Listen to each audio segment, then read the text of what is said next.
లీలా విజయవాడలో అంగన్వాడీలు ఏమంటున్నారు, అంగన్వాడీ నేతలు ఏం చెప్తున్నారు, యస్మాస్త్రాన్ని ఏ విధంగా ఎదుర్కోబోతున్నారు? ఈ రోజు సాయంత్రం 5 గంటల్లోపు వాళ్ళు విధుల్లో చేరాలి అని చెప్పి రాష్ట్ర ప్రభుత్వం ఆదేశాలు ఇచ్చింది. విధుల్లో చేరబోము అని చెప్పి కూడా అంగన్వాడీలు చెప్తున్నారు. భవిష్యత్తు కార్యాచరణ ఏం చెప్తున్నారు? న్యాయస్థానాలకు వెళ్తారా, లేకపోతే ప్రజాక్షేత్రంలోనే తెచ్చుకోవాలనుకుంటున్నారా? లీలా రామారావు గారు గత చూసుకోవచ్చు 28 రోజులుగా కూడా నిరావధకంగా అంగన్వాడీలందరూ కూడా సమ్మె కొనసాగిస్తున్నారు. యస్మా అస్త్రాన్ని ప్రయోగించిన మేము కదరం చదరం అంటూ కూడా వారందరూ కూడా నిలకడగా ఇక్కడే ధర్నా చౌక్లో ధర్నా నిర్వహిస్తున్నారు.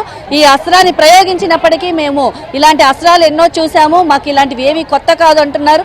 అయితే మనతో మాట్లాడడానికి ముఖ్య నేతలు కూడా ఉన్నారు. ఒకసారి సుబ్బరావమ్మ గారు ఈ అంగన్వాడీ మొత్తాన్ని కూడా దగ్గరుండి నడిపిస్తూ ఇంత విజయవంతంగా 28 రోజుల పాటు ముందుకు తీసుకెళ్లాలి. అయితే దీనికి సంబంధించి ఈ అస్త్రాన్ని ప్రయోగించారు మేడం. 28 రోజులు మీరు నిరావధకంగా ఈ సమ్మె కొనసాగిస్తున్నారు. ప్రభుత్వం మీ మీద ఏదైతే ఉందో ఈ అస్త్రాన్ని యస్మాస్త్రాన్ని ప్రయోగించింది. మీరు ఏంటి, మీ భవిష్యత్తు కార్యాచరణ ఏంటి? అంటే మీరు ఈ సమ్మెని వదులుతున్నారా, సాయంత్రం 5 గంటలకి డ్యూటీలకు వెళ్తున్నారా, లేకపోతే కొనసాగిస్తున్నారా? సమ్మె ఎట్టి పరిస్థితుల్లో విరమించే సమస్య లేదు.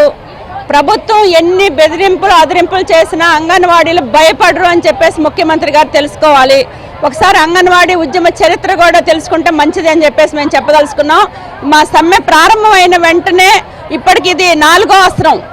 ప్రారంభమైన రోజే మొత్తం మా ప్రిన్సిపల్ సెక్రటరీ గారు మీరు విధులకు హాజరు కాకపోతే గైర్ హాజరు పేరుతో తొలగిస్తామని చెప్పేసి ఒక సర్క్యులర్ ఇచ్చారు.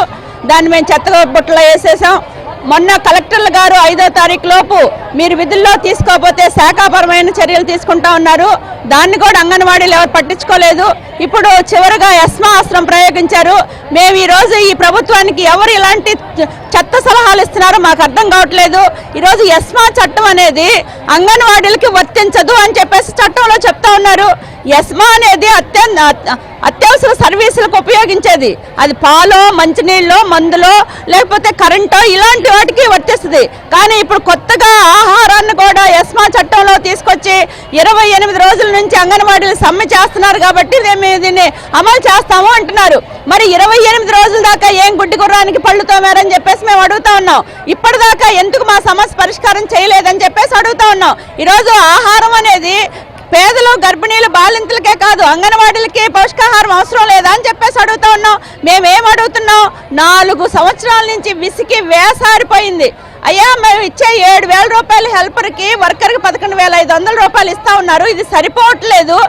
ఒకవైపు ఏమో నువ్వు రోజుకి 4 సార్లు ధరలు పెంచుతా ఉన్నావు, అన్ని ధరలు నిత్యావసర వస్తువుల ధరలు పెరుగుతూ ఉన్నాయి. కానీ మాకు మాత్రం వేతనాలు పెంచకపోతే ఎలా బతకాలని చెప్పేసి మేము అడుగుతున్నాం. మాది ఆకలి మంటల పోరాటము. ఈరోజు మా డిమాండ్లో చాలా న్యాయం ఉంది. అందుకనే ఈరోజు మొత్తం రాష్ట్రంలో ఉన్న మిగిలిన 1,00,000 మంది వీధుల్లో ఉన్నారు అంటే ఇన్ని రోజుల పాటు ఎవరు ఛార్జీ వాళ్ళు పెట్టుకొని, ఎవరు బాక్స్ తాళ్ళు తెచ్చుకొని ఈరోజు టెంటల్లో ఎందుకుంటున్నారు అనేది ఆ మాత్రం కూడా ఇంగితం లేకుండా ఈ ప్రభుత్వం వ్యవహరిస్తోంది అంటే ఇంతకన్నా బాధ్యత రాహిత్యం మరేముంటుంది ప్రభుత్వానికి? పిలిచి మాట్లాడి చర్చించి ఈరోజు బొత్స సత్యనారాయణ గారు చెప్తా ఉన్నారు మేము 10 డిమాండ్లు పరిష్కారం చేశాము అని చెప్తున్నారు. వాళ్ళకి లెక్కలు రావో, లేకపోతే ఎన్ని ప్రజలు అబద్ధాలు చెప్పినా నమ్ముతారని చెప్పేసి అనుకుంటున్నారు. 10 డిమాండ్ల పరిష్కారం ఏం చేశారు? ఇప్పటికి ఇచ్చింది 4 జీవోలు ఇచ్చారు. ఆ 4 జీవోల్లో కూడా ఆర్థిక సంపద కదా రామారావు గారు.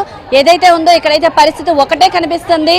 ఎలాంటి యస్మా ప్రయోగాలు చేసినా, ఎలాంటి అస్త్రాలని ప్రయోగించినా ఎట్టి పరిస్థితుల్లో ఇక్కడ ఎవ్వరం చెదిరేదైతే లేనే లేదు.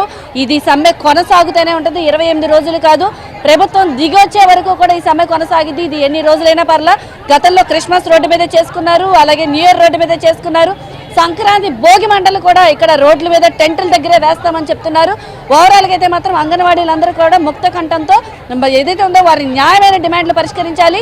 కనీస వేతనం 26,000 రూపాయలు ఇచ్చేంత వరకు అయితే మాత్రం సమ్మె వదలమని చెప్తున్నారు. అటు కార్మికులు కావచ్చు, మున్సిపల్ ఎంప్లాయీస్ కూడా అదే విధిలో. ఇప్పుడు మీరు ఇందాక అరెస్టులు చూశారు, కాళ్లతో తన్నడం, వాళ్ళని గుండెల మీద గుద్దడం, పినిసులతో